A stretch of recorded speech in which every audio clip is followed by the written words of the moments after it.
What's good, y'all? This is the Role Player Podcast presented to you by the good folks at Swish Cultures. Make sure you check us out on Spotify, Apple Music, or anywhere you get your podcasts. Also, follow us on all social media, YouTube, IG, TikTok, and Twitter with the handle at Role Player Media or on the Swish Cultures YouTube page. I am Jordan Taylor, 12-year overseas pro. Rolling with my dog, my guy, the multi-talented Stanford gentleman and retired 11-year pro Swiss Cultures co-founder, the one and only Anthony Goods, man. What's happening? It's been a minute. I missed you, man. Yeah, I know. It's been a cool little minute, man. I even got rid of the beard, man. I went back to the goatee, the Jalen Rose gang. You know what I mean? Yeah, they say my dad And told I'm back me, out here. don't trust black niggas with black folks. My fault. Don't trust black folks without beards, man, especially ones without facial hair. I know that's right. I guess. Oh man, but I see your line as tight as ever. It's my barber keep taking my shit back. I'm about to fire this dude in London. Nah, I think that's Father Time. No, I don't think that's your barber. No, look. This man is so disrespectful because you know how you could do something to make it look better. He gonna fuck it up and then say, "Man, you might have to go to Turkey." I looked at this dude like, bro, this is crazy. This is crazy. Well, hey man, we got a very very good guest for y'all, man. Very interesting guest. Second round pick to the Houston Rockets back in 2013. Spent many years, six years in the league, if I'm correct, right? Yeah, like six and a half. 6.5 years in the league. And when you get in that L, everyone counts, every day counts, as we know. But also, since overseas, a Greek League champion, Greek Cup winner, a two-time Greek Super Cup winner, and a consensus second team All-American from college back in the day. Also, hella college accolades, Ohio Valley Conference Player of the Year 2 times, 3-time first team. All Ohio Valley Conference. We're going to be here too long if I name them all. But, man, we got Isaiah Canaan with us, man. Appreciate you joining us. Nah, appreciate y'all having me, man. Appreciate y'all having me. Definitely. It was good. We finally got it figured out, man. But we'll jump right in as we do. I hope you've seen maybe an episode or two, but you know how it go. But we're going to jump right in with your experience back in Houston and just want to start there with getting drafted to Houston when James Harden was there, right? James. Yeah, James. When I got drafted to Houston, I was coming into. First off, I didn't know what I was coming into. I was, went through the whole draft. Excited about being drafted. Didn't even work out with Houston. I didn't even have no workouts with Houston, and the position that they had. I didn't think I was gonna be there.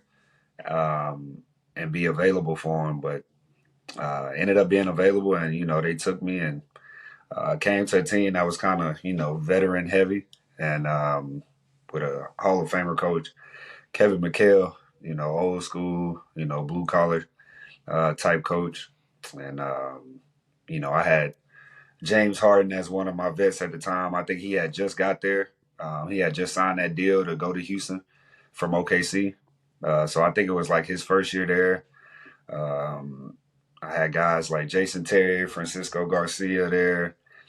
Patrick Beverly was, I think it was his first year from overseas or second year from overseas.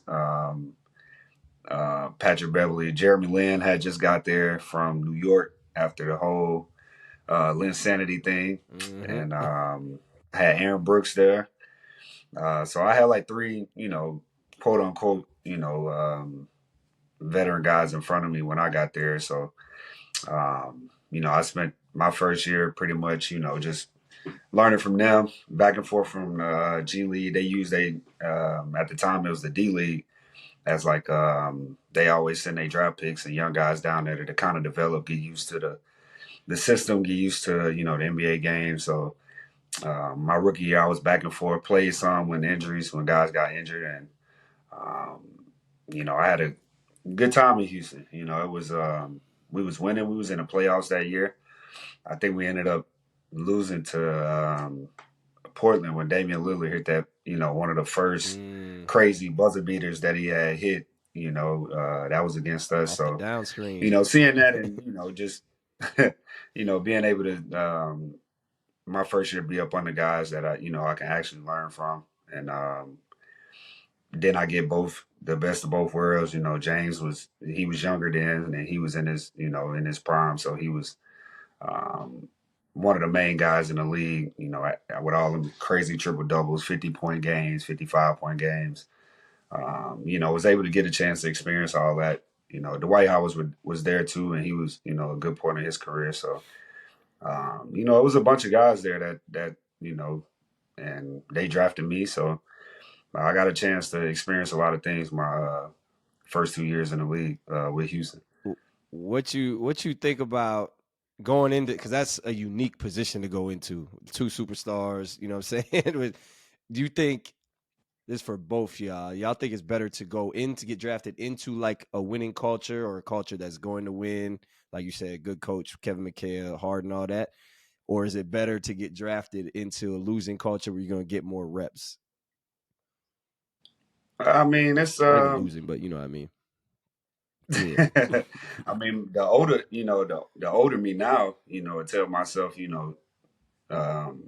continue to trust that process of just learning and developing from that aspect. But as a competitor and growing up, you always was told the best people play, the best players play, and at the time, I came in and felt like I could compete with the guys that was ahead of me, so I was just a lot younger, and I was always frustrated why I wasn't playing, when they was seeing me in practice every day do what I do, but I mean, you can get, it goes both ways. If you want to play and learn from your experience that way, which can help a lot of guys, and which in my situation I probably would have benefited from, being able to play on a team that was developing. So you could be one of those main pieces to the development process, but also just learning and winning, getting in the playoffs and getting those type of experiences. You won't get those from a losing team, and you can kind of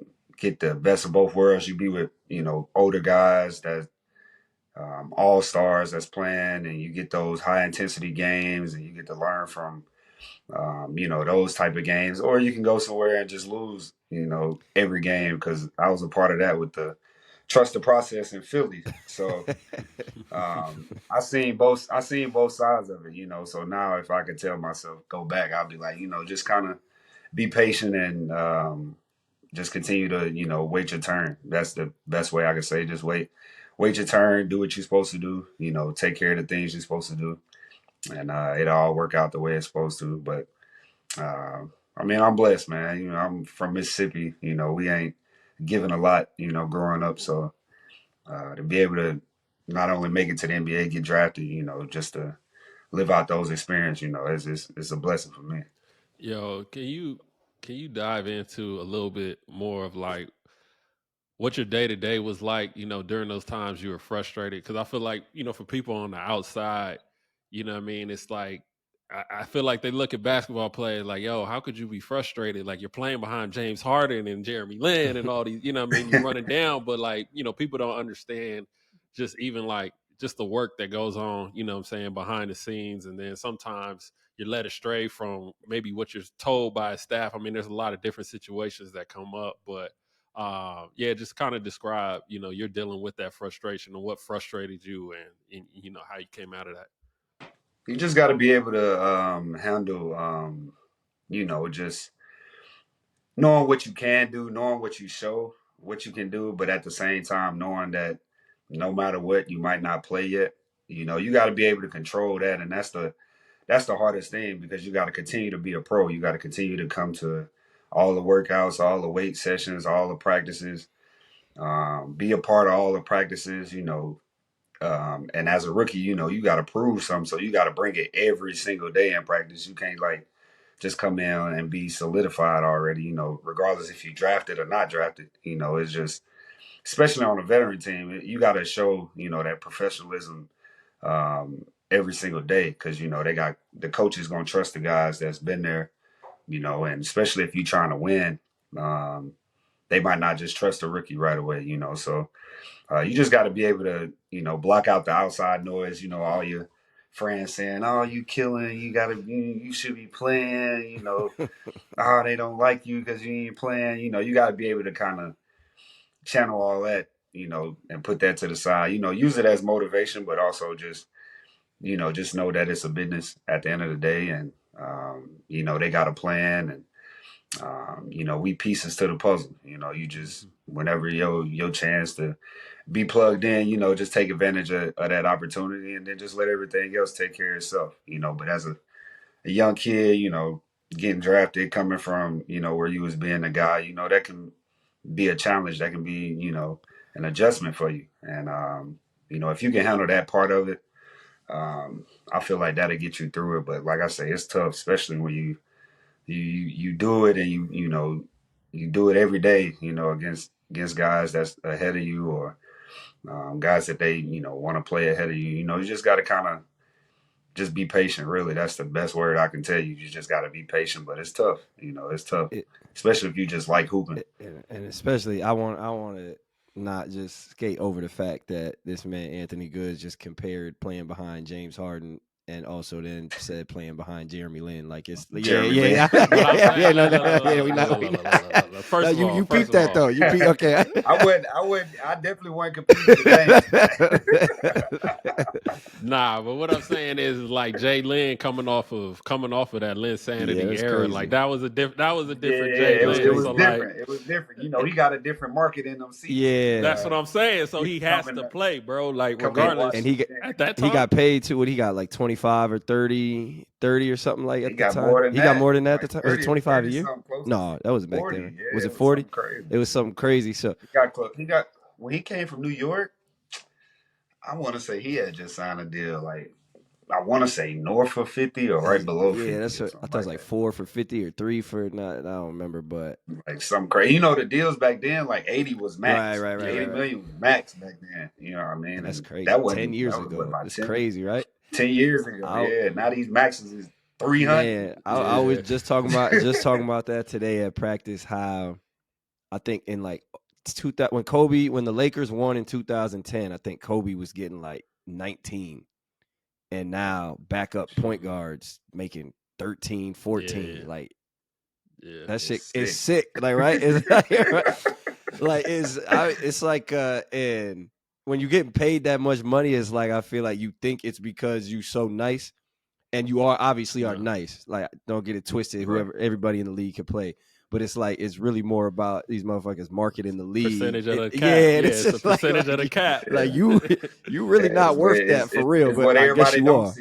Yeah, it's what everybody don't see. Yeah, so I always thought that was interesting. But I feel like playing behind Jeremy Lin probably would have been tough, not in the sense that he can't play, but more, especially with your background, coming from Murray State, you player of the year, and Jeremy Lin coming from Harvard, you probably looking at him like, man, bust your ass. You know what I'm saying? Like, that's just the mindset every hooper got. So I guess Aaron Brooks was cold. Aaron Brooks was crazy. He was cold, and he wasn't even. They drafted me with him there. You know what I mean? So it was. We had Pat, Jeremy Lin, Aaron Brooks, and then me.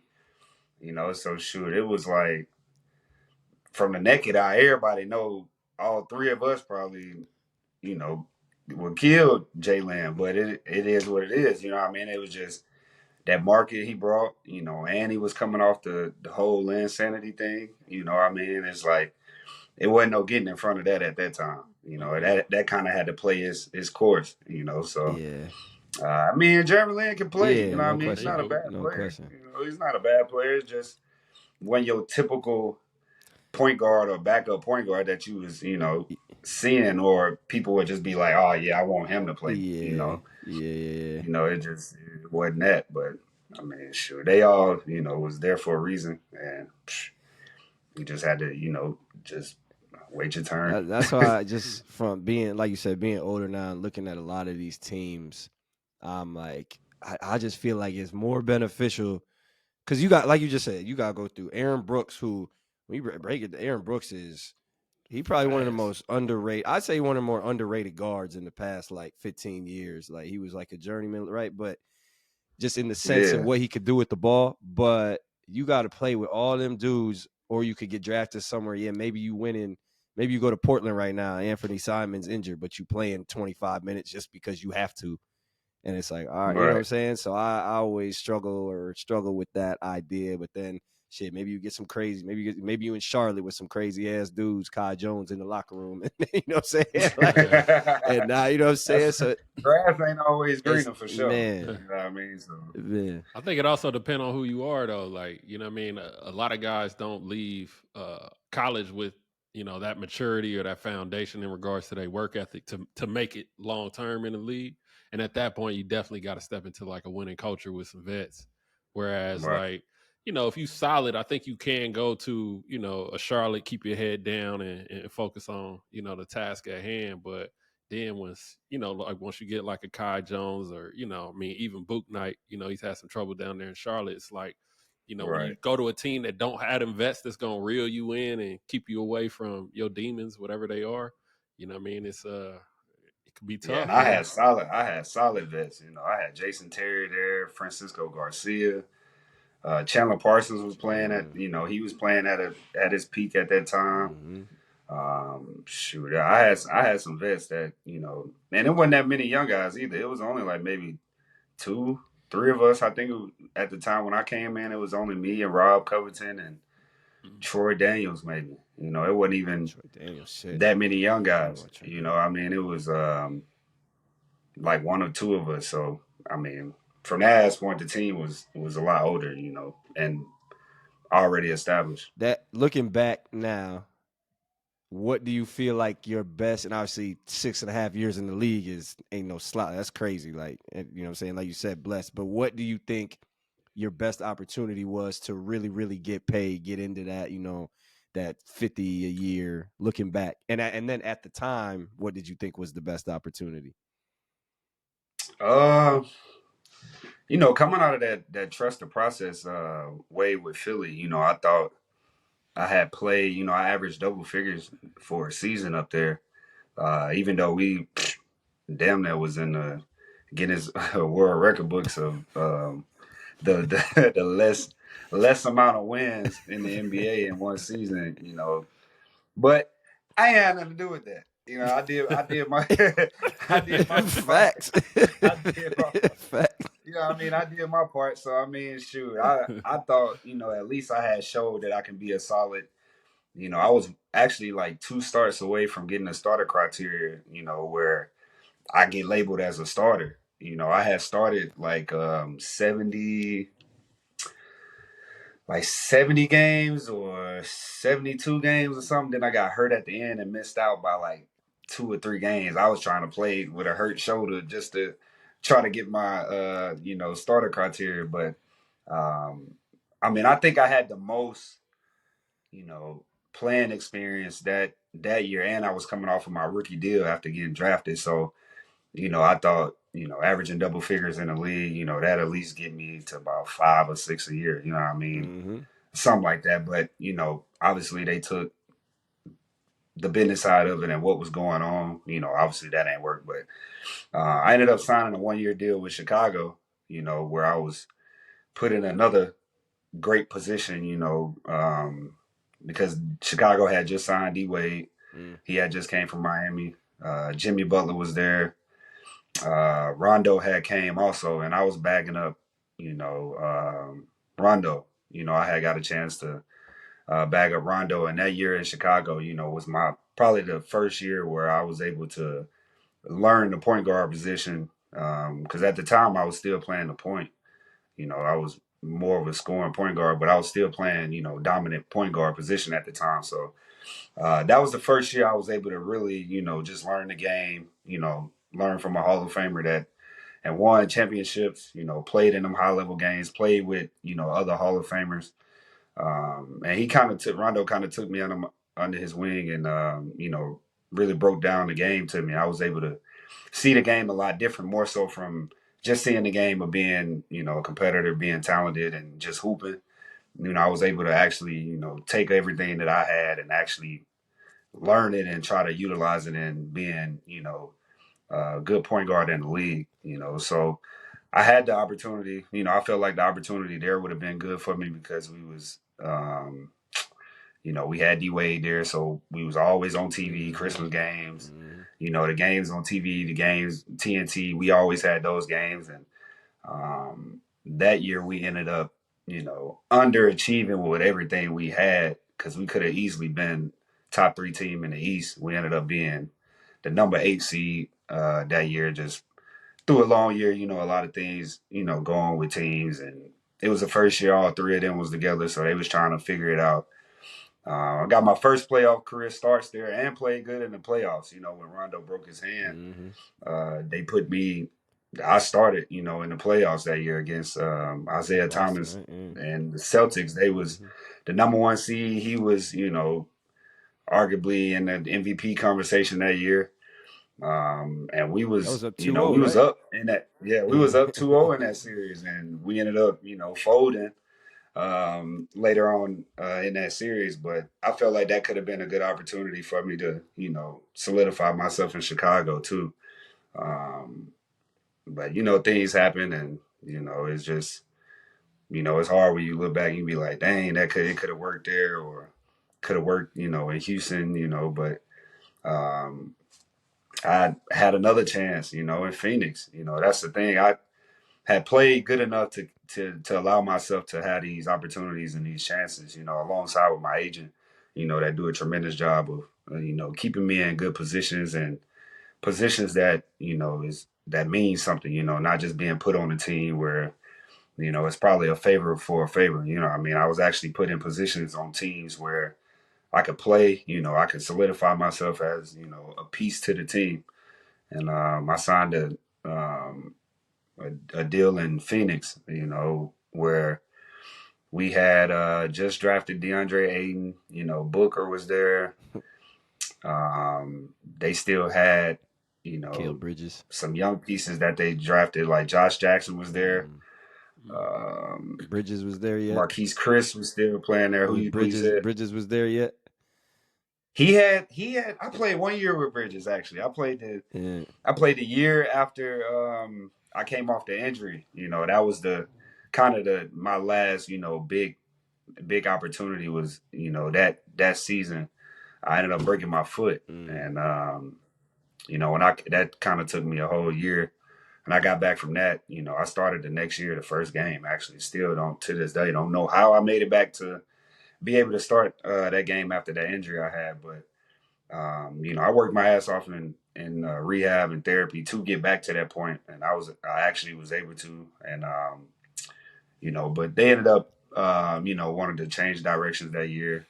They was kind of in a rebuild too, or not really knowing which direction they wanted to go. So I ended up getting waived that year later on in the year, and finished up, with the Milwaukee Bucks. And then I came overseas right after that, right after COVID, right when COVID happened, I came overseas. So, and I just told myself, just, go play. And, at the time this was what, 6.5 years now in the league. And I was just like, I looked at it like they know me, they know what I can bring, I can actually go play. And if I'm able to get back home, I will. But, if I can't, I'll make a career for myself where I can actually play meaningful games and, make a name for myself over here as well. You 6.5 years, you done play with some. That's a list of some. You done play with some dogs. 6.5, like Booker. But hey, look, That's crazy. If I could write down a list of players that I was teammates with in the league, I got a great list of guys. Like it's a few spots within them years. I played with Russ, Carmelo, PG, with OKC. I was on that team for about about 3-4 months. Played with Booker, played with Joel Embiid. Before I told everybody Joel Embiid was gonna be what he was before he even played in the NBA, because he was hurt when I was with the Philly team. He was on the team, he just was hurt. Yeah. You know what I mean? And wasn't playing yet. But I seen him in practice. I was like, we ain't got nobody on our team that can do anything with him. So I said, when he get healthy, Joel Embiid gonna be a problem. I played with him. Was Embiid was he the one that like he would, out of all the dudes you played with, he was like, all right, he's the one? What about Book? More so than Book? Nah, Book had already kind of when I got to play with Phoenix, he had already scored 70. the 70 game. You know, he had already took his steps. You know, it was his team. Um, so sure, he was already on his way. But when I was with him, you know, you can just see, you know, he was like, oh nah, he different. You know, he just different. Like, you know, just how they play and the confidence. You know, the confidence is crazy. And once you got an NBA team behind you, it's you know, you can kind of Do what you you free. You kind of just play. Fact. You know what I mean? So. Once you get that label, or once you get a team that's really behind you and believe in you, you can kind of, you know, grow. You know, you can grow and expand your game. Yeah, what differences, if any, do you see from like Phoenix Mike James to like Mike James now? Uh, I mean, he probably was younger. He always was able to score the basketball, and he was talented. You know, in that aspect. You know, I think now he's more, you know, comfortable with himself and with, you know, who he is, and not really trying to, you know, change that part of it. I think he's more just like, this is who I am. This is what I do. You know, if you want me, this is what you're gonna get. You know, and he kind of came the other way. You know, he kind of went overseas and then went to the league. So you do that. It's kind of like when you coming from the league overseas, they make you prove yourself again. You a nobody. You know, you just gotta kind of, you know, show what you can do when your opportunity is given, and then see what happens. You know what I mean? Like, I didn't come to Europe and everything wasn't just handed to me with my resume. You know what I mean? So vice versa, you come from Europe and come to the league, it's the same thing. Like, yeah, you was a good player, but you got to show you can do that here Yeah, too. but that's ass backwards though, because when you I feel like it is, but that's hey, backwards. once again, that's out of my control. I stay out the way. On that note though, like what you having your best year in Europe, like you cooking right now, like 14 a game in Appreciate Euroleague, which is Mm-hmm. for those that listen, some know, some don't. Like 14 in Euroleague, really damn near 20. Yeah, 20, it. Yeah, 20. Getting to it. especially depending on what system you in. especially depending what system you in. So is there something that's like clicked for you in the European game? And before I say European game, I'm a big fan. I don't believe I think there's differences in the games, right? Obviously, but to me, at the end of the day, basketball is basketball. Like you can either figure it out or you Right, don't. But anyway, with that right. little caveat, is there anything that's like specifically clicked for you this year, or is it just opportunity or what? I just think it's you know, for me, the biggest thing for me is just, you know, just getting comfortable within the system that we got. You know, it's not the normal type of system and style of play that you know, either, you know, like to be a part of, or, you know, just used to being a part of. You know, I try to explain it the best way I can explain it to other people is that we don't have no designated plays for anybody on our team. You know what I mean? It's not like we trying to get this look for him or we trying to get this play for him. It's like nothing but reads. Everybody's out there, you know, we got to start to it, or we got an entry, and then it's everything after that is just like take what they given. You know, obviously we'll put our own little twist on it. Certain guys can got the freedom to kind of put their own little twist on it, but it's all reads. You know, it's not like you coming into the game knowing you finna get 8, 9 looks. It ain't that type of, you know, system that most people look for or want to be a part of. Like, hey, I know I got these plays, or I know coach gonna draw this up for me. You know, it's not really like that. We have our moments where, you know, you that the game presents that, but overall, you know, I came into a system where that wasn't it. Coming from Kazan, where I knew I had 6 or 7 plays where it wasn't even nothing to think about. You know what I mean? It was like, this is designated for me to figure out, or to get us the best look we can. But I mean, it's very fair. You know, coaches is you know, is real fair. You know, he try to keep it even between everybody, and um, it's, you know, we got good guys on the teams that's not like selfish or, you know, just all about them. You know, and that's the culture that they built over here. They go. So real quick, man, before we jump into our last couple segments, talk about Sasha Vezenkov, kind of what he brings to the game, what makes him so special. And I guess I don't want to put you on a hot seat, nothing like that. But how do you see that translated to the NBA? I mean, he probably one of the most efficient and not too many dribbles, but get a bucket guy I've seen. Get the job done, and I had only seen him for you know 2 years maybe. I played against him 1 year, then I was his teammate the next year, and then he was gone. So I didn't get a long time to really break down his game and study his game. But when I was his teammate, just him knowing his awareness on the floor and who's guarding him and how they guarding him, and just finding his ways to somehow get the ball right here and just be able to put it back up. Or he also can shoot it too. So to get open and get a shot that he 9 times out of 10 knocked down. What I mean? I think, if he get put in the right spot on the right team in the league, I think he'll be fine. Just based off of he can play without the ball. He cuts, what I mean? That's like you got one of those players on your team, that can get you 10, 12 points easily, just cutting at the right time, knowing the spacing on the floor. And he can shoot it good enough to be a floor spacer as well. And he got good size. So, um, outside of just being athletic, I think he got, all the skills to be, a good, good solid player on a good team in the NBA. If he could just, get stronger and just find his spot within, all that pick and roll action. And the game is so spaced out in the league, I think he'll be fine. He's in a good team with Sacramento that I think he can flourish in, just based off of the style of play that they do. And because he's not really just one-on-one break you down type of player. Right. I don't. That's just my opinion. I don't think that's his strong point of the game. But you put him on the floor, and you just let him roam and cut, pick, and pop. He'll be a big time piece to the team because I mean he can score. Shoot you put that out there and he get comfortable. Y'all seen it. You see what he can do in Euroleague. So he can definitely put up numbers. Yeah. We move into the last couple segments, man. Before we let you go, we're gonna talk about the in-season tournament. And because we got a domestic game, so I'm sure they're gonna be trying to get us to go get ready for that. Right. Here, so. I know you only got a couple minutes, right? So, real quick, have you feel like the in-season tournament has met expectations?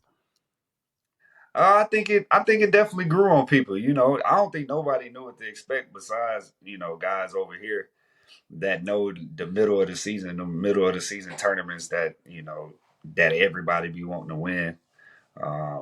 But I mean, to throw that in the NBA, I think guys, as the games went on, I think the first couple of games, everybody was like, man, what we doing in this in-season tournament type thing. And then the more pub it got, the more, folks started to see that people was actually watching the games. They got these fancy courts, that brought attention to the games. First off, everybody was like, we can't even see the game with these courts out here, but it just brought awareness. And as they went on and as people started to see that people are actually watching these games and like they actually meaning something, I think it brought something different to the league to keep the excitement up. I think a lot of guys was maybe getting watered down in the regular season just because it's so many games. Every other day it's an NBA game on. Which is good to NBA fans and guys that like watching games. It's good, but now that they got all this sports betting and stuff going on, I think it just brings a lot more to the league. It brings a lot more revenue to the league, and I think it'll end up being a big thing, which is why I think LeBron wanted to win the first one because I think it's going to definitely grow, and I know the money for sure is definitely going to grow. So it's 500 now. In a few years, you'll be looking back and just be like, dang, it went from 500 to whatever it's going to be. But it's I think it's definitely going to grow. Yeah. No, I think it's dope because I mean, when you hear a lot of people, they always talk about how the regular season, doesn't mean much or whatever it is, and I think this at least gets, the players and the fans, a little more engaged during the season, for a Yeah. portion of time. And then you think about it, we only a couple weeks away from, or a couple months away from the All-Star break. So I think it's a good way to get fans dialed into the beginning of the season. Yep. Yep. As things start to pick up. But I think they should push it back like a month. 'Cause I feel like fans be into That's what I said. I thought the they kind of started it kind of too early. I'm early, thinking it was going to be similar 2 to in-season Europe. tournaments. I'm like, all right, they got a beginning and then they got the one at the end. But I'm like, nah, they can't cram it in. And then they got All-Star and then the playoffs. Yeah. You know what I mean? So I got why they did it so early. But I definitely think they should have put it a little bit in the middle. I, Maybe started 2-3 weeks after what they I actually started. almost think they should even incorporate it into All-Star Weekend in some way, maybe. Like Or to, that. you know what I'm Yeah, saying? or Almost that. similar to how you're, because I feel like people be into the season at the beginning of the season, and players, and Isaiah, you could attest to this. Like, I feel like players be more engaged October, November. Once you hit that like January, NBA games look kind of crazy. Like, you know what I'm saying? It's just like Yeah, because now you got guys like, all right, I dog need to day. make it to the playoffs, or Yeah.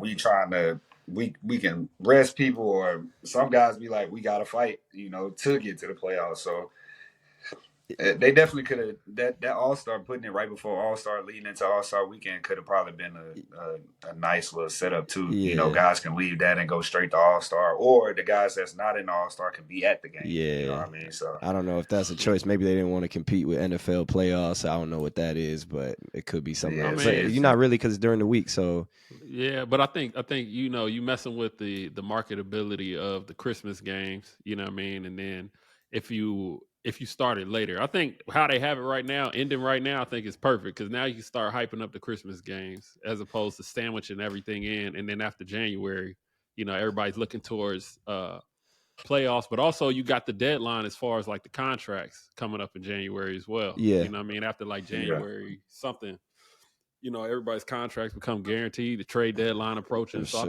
I think the timing is best now. Really. As opposed to Christmas games could be in-season tournament games though.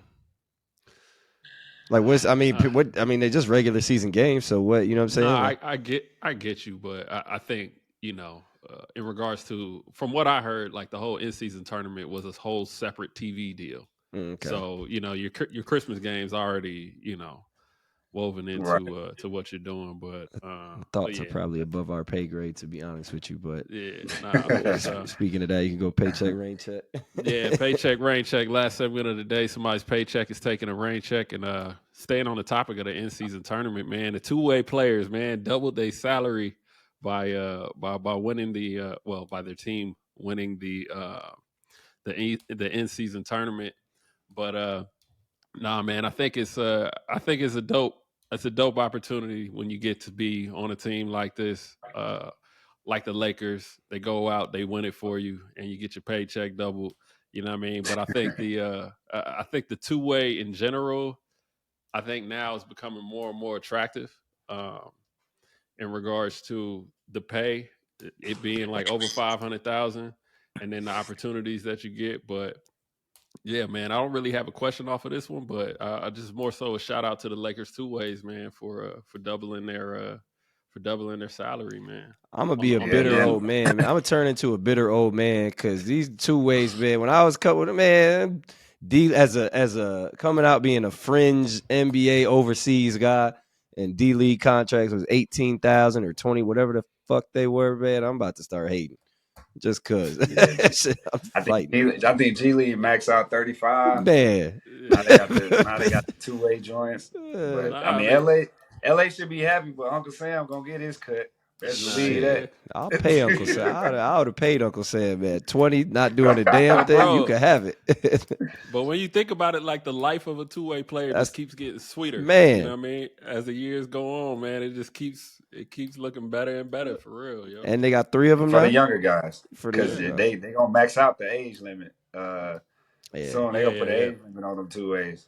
Nah, for sure. And then too, I think with the two ways, it's not fully guaranteed the moment you sign a two-way. So it's like, to have that bonus under your belt, I think Yeah, it's that's huge, man, big. to have that 500 for sure. You know what I Guaranteed. mean? for Because sure. not everybody getting all that two-way money. I don't For think they sure. should put an age limit on it though. I think they should leave it. I think because shoot, if you could have say right now, right, in your position, you playing Olympiakos, if you could be on a two-way making similar money, why would you not want a player like yourself? But he You played willing in to the league do it? too long.